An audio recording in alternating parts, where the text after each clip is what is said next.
Morning students. हमने last topic किया था रेजिस्टेंस। अब हम नेक्स्ट करते हैं variable resistance.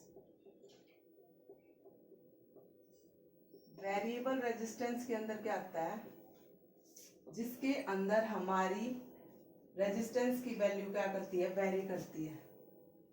Very value of resistance, जिसके अंदर हमारा रेजिस्टेंस क्या होता है, वेरी करता है।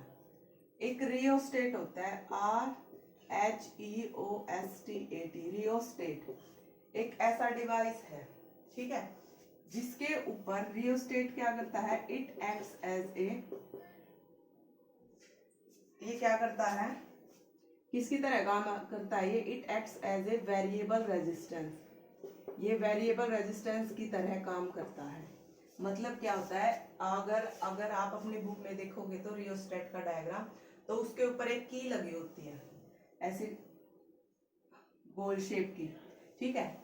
उसकी की को जैसे हम रोटेट करते हैं ना, मतलब उसकी की को जैसे घुमाना शुरू करेंगे, मतलब लेफ्ट साइड और राइट साइड, ठीक है, उसके ऊपर एक की लगी होती है, जिसको स्लाइड करने से ना, मतलब उसको स्लाइड करने से, या तो उसको इधर स्लाइड कर दिया या इधर, तो उसकी वैल्यू, उसको की को स्लाइड करने से क्या है, रेजिस्टेंस की वैल्यू क्या होती है, हमारी चेंज होती है।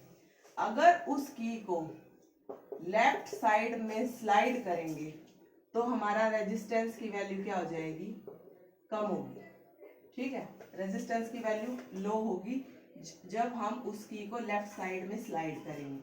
अगर उस की को राइट साइड में स्लाइड करेंगे तो रेजिस्टेंस की वैल्यू होगी ज्यादा।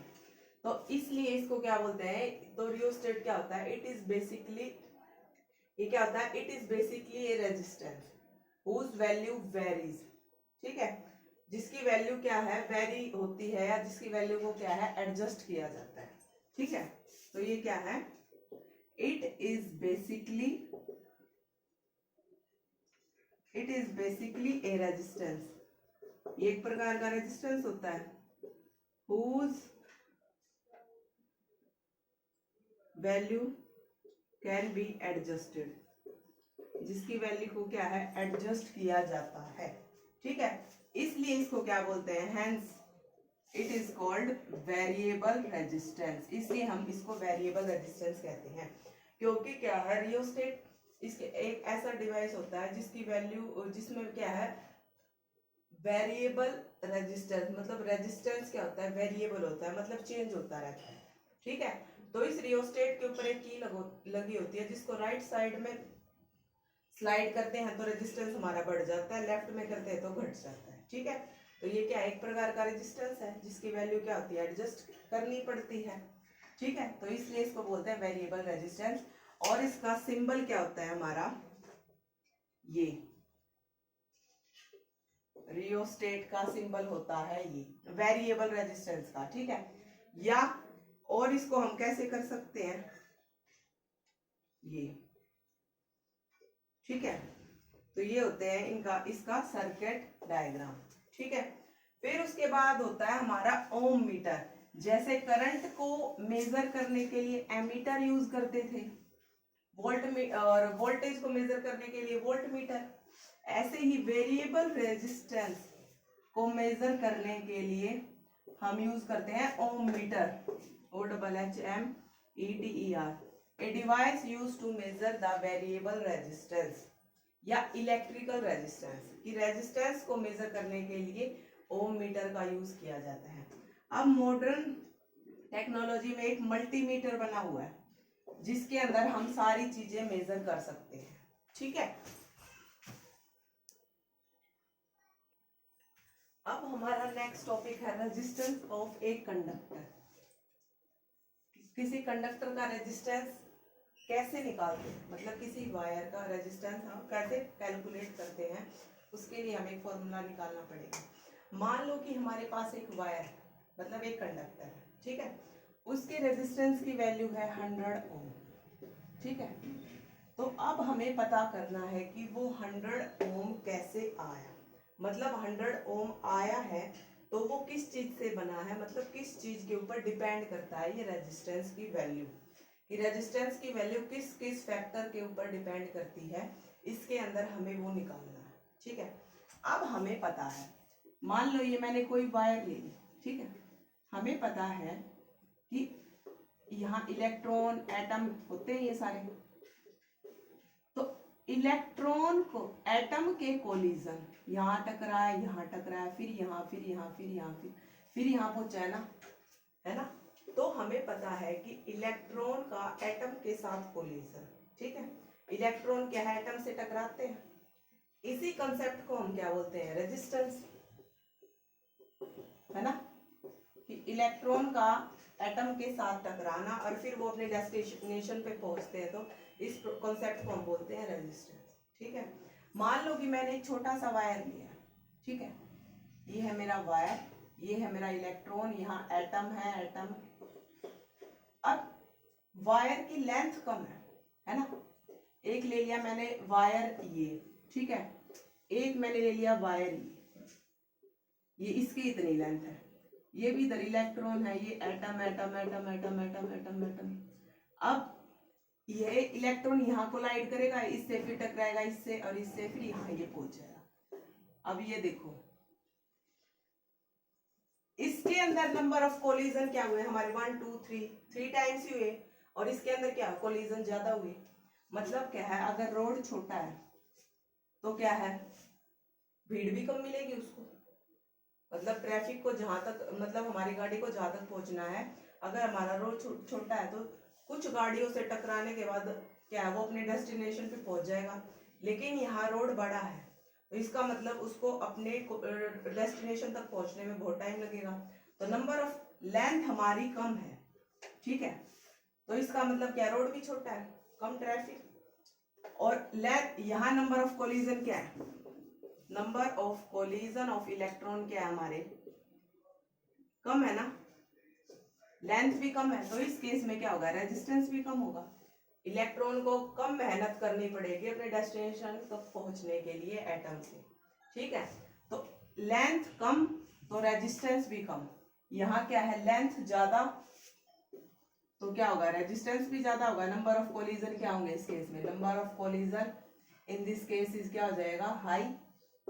तो जितनी ज्यादा लेंथ उतना ज्यादा रेजिस्टेंस, जितनी कम लेंथ उतना कम रेजिस्टेंस। तो इसका मतलब क्या हुआ, R directly proportional to L. तो लेंथ ज्यादा तो रेजिस्टेंस ज्यादा, लेंथ कम तो रेजिस्टेंस कम, ठीक है, समझ गए ना। फिर उसके बाद एक हमारा अगली क्या है, अब तो ये लेंथ की बात थी कि एक की लेंथ कम थी, एक की लेंथ ज्यादा थी, लेकिन अब हम क्या बात करेंगे, उसकी चौड़ाई की। मतलब एक वायर तो इतना चौड़ा है, ठीक है, एरिया ऑफ क्रॉस सेक्शन की बात करते हैं उसकी।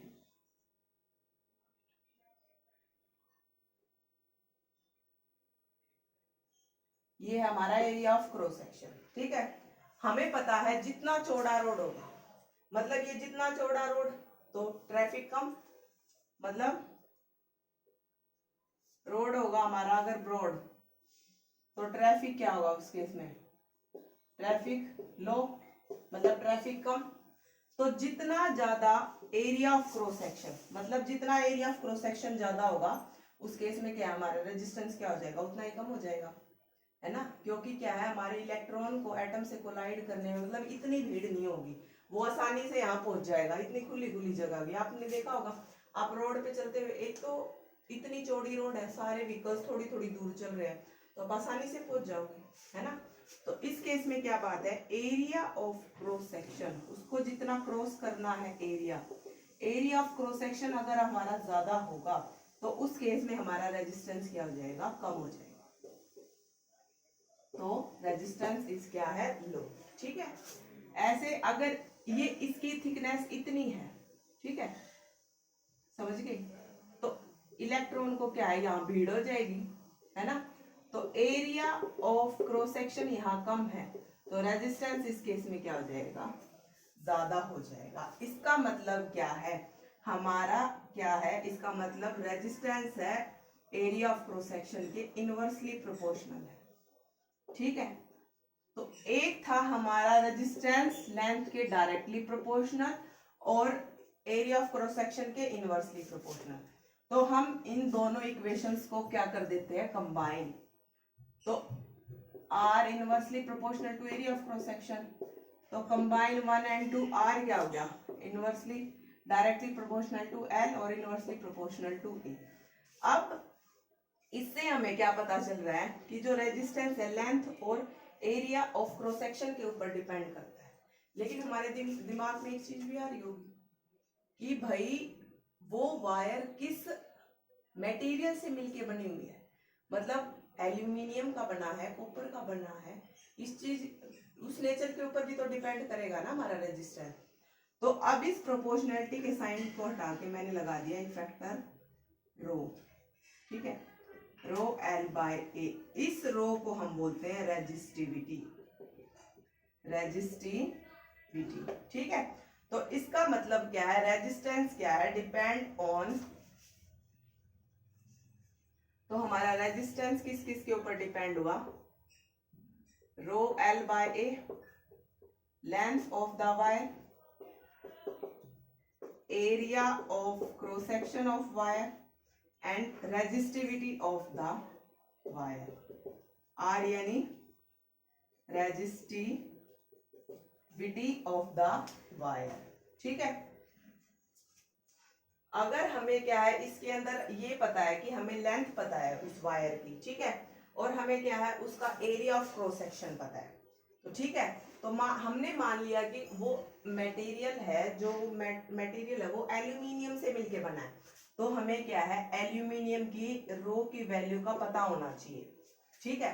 तो इससे क्या है हम किसी भी वायर का रेजिस्टेंस निकाल सकते हैं, ठीक है।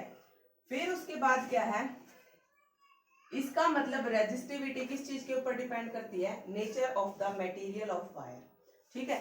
तो रेजिस्टिविटी क्या हो गया हमारा, रेजिस्टिविटी की डेफिनेशन क्या होगी, इट इज द एबिलिटी, ठीक है, it is the ability of material to oppose the flow of current. तो रेजिस्टिविटी क्या है, किसी भी मटेरियल की वो एबिलिटी है जिससे क्या है कि वो करंट के फ्लो को क्या कर सके, अपोज कर सके, ठीक है। तो रो किस चीज के ऊपर डिपेंड करता है कि उस मटेरियल का नेचर कितना है। तो रेजिस्टिविटी क्या होगा, किसी भी मटेरियल की वो एबिलिटी जो उसके करंट के फ्लो को क्या करती है, अपोज करती है। तो इसका मतलब अगर मैं यहाँ से रो की वैल्यू निकालने लग जाऊं, R is equal to rho L by A है, तो रो क्या होगा, R into A by L, ठीक है। तो रेजिस्टेंस है, रेजिस्टेंस की यूनिट क्या होती है, ओम, एरिया की मीटर स्क्वायर और लेंथ की मीटर। तो रेजिस्टिविटी की हमारी यूनिट क्या हुई, तो रेजिस्टिविटी की यूनिट क्या हुई, रो इक्वल टू क्या है, ओम मीटर, ठीक है। तो रेजिस्टिविटी की SI यूनिट क्या हुई, SI unit of resistivity is ohm metre, ठीक है। तो इसका मतलब क्या है, अगर हमें दोनों वायर की रो की वैल्यू पता है तो क्या है, मान लो कि दो वायर दे दिए, दोनों की लेंथ सेम है, area of cross section same है, तो उनकी, और मान लो एक वायर ये है, ठीक है, और एक वायर मैंने दे रखी है ये, दोनों की लेंथ भी सेम है, एरिया ऑफ क्रॉस सेक्शन भी सेम है, ठीक है, और एक मिल के बनी हुई है कॉपर से और एक एल्यूमिनियम से। तो इसके अंदर कॉपर की रेजिस्टिविटी की वैल्यू क्या होगी, कुछ अलग होगी, और एल्यूमिनियम की रेजिस्टिविटी की वैल्यू क्या होगी, अलग होगी। तो इसका मतलब क्या हुआ, रेजिस्टेंस क्या है, दोनों का अलग अलग होगा, क्योंकि रेजिस्टेंस होता है रो L बाय A। ये दोनों चीजें सेम है लेकिन ये चीज अलग है, तो हमारा रेजिस्टेंस क्या आ जाएगा, इससे हमारा अलग आ जाएगा, ठीक है। तो इसका मान लिया मैंने रो 1 है पहले वाले का, और दूसरे का मान लिया रो 2L बाय A। तो इसका मतलब रेजिस्टेंस क्या होगा, दोनों का रेजिस्टेंस तो इसका मतलब रेजिस्टिविटी क्या होगी हमारी, दोनों की रेजिस्टेंस क्या होगा हमारा, दोनों का डिफरेंट, ठीक है। फिर उसके बाद है, मैं आपको इनकी रेजिस्टिविटी की वैल्यू बता देती हूँ, कौन से मटेरियल की रेजिस्टिविटी की वैल्यू क्या है, कितनी है, ठीक है। नेक्स्ट टॉपिक है resistivity of material of conductor.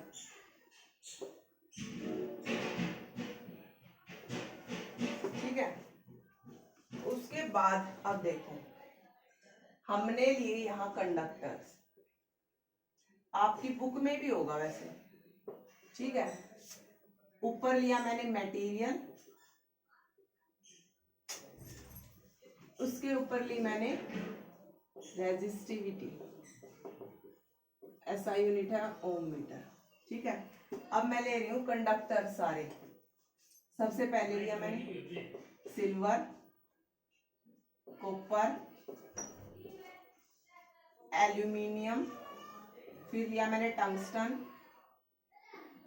फिर लिया निकल, आयरन, क्रोमियम, मरकरी और मैग्नीज, ठीक है। इसकी रेजिस्टिविटी की वैल्यू है 1.60 इंटू 10⁻⁻8 ओम मीटर। कॉपर की है 1.69 इंटू 10⁻, यही है।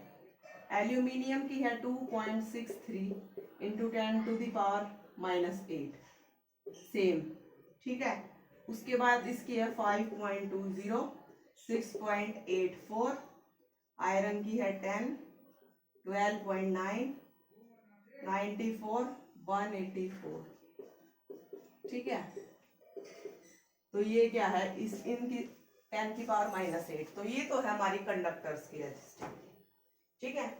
मैं आपको इसकी पिक सेंड कर दूंगी, ठीक है, कि किसकी रेजिस्टिविटी की वैल्यू कितनी है, वो पूरा का पूरा पेज, ठीक है। तो ये हमारे मटेरियल्स है कुछ, और ये क्या है उनकी रेजिस्टिविटी की वैल्यू। तो इसके अंदर मैं आपको पूरी टेबल भेजूंगी ना, तो आपको दिखेगा कंडक्टर तो ये है सारे। तो इसमें सिल्वर की क्या है रेजिस्टिविटी, क्या है, सबसे कम दिख रही है ना, ठीक है। मतलब क्या है 1.60 इंटू 10⁸ सबसे कम रेजिस्टिविटी किसकी है, सिल्वर की। रेजिस्टिविटी ऑफ सिल्वर इज क्या है, लो, ठीक है। तो इसका मतलब क्या हुआ, मींस क्या है, मटेरियल की एबिलिटी। तो रेजिस्टिविटी क्या होता है, किसी भी मटेरियल की वो एबिलिटी की वो करंट के फ्लो को क्या करे, अपोज करे। तो इसका मतलब सिल्वर के अंदर क्या है कि इसकी रेजिस्टिविटी कम है, तो इसके अंदर क्या होगा हमारा, ये क्या है, करंट के फ्लो को क्या करेगा, अपोज करेगा। तो इसका मतलब क्या है, इसके अंदर सबसे ज्यादा करंट फ्लो इसी के अंदर होगा। जब ये क्या करंट के फ्लो को और करंट के फ्लो को क्या करेगा, अपोज करेगा, तो सबसे ज्यादा करंट इसी की वायर में फ्लो होगा। इसीलिए सिल्वर क्या होता है, बेस्ट कंडक्टर ऑफ क्या होता है, इलेक्ट्रिसिटी, ठीक है। सिल्वर का रेजिस्टेंस है कम, इसका मतलब क्या है, मटेरियल की ability to oppose the current क्या है, कम। तो इसका मतलब क्या है, सबसे ज्यादा करंट हमारा सिल्वर के केस के अंदर क्या होगा, फ्लो करेगा, ठीक है। तो इसका मतलब क्या होगा, सिल्वर क्या हो गया, is a best conductor of electricity, ठीक है बेटा। आज के लिए इतना ही, थैंक यू।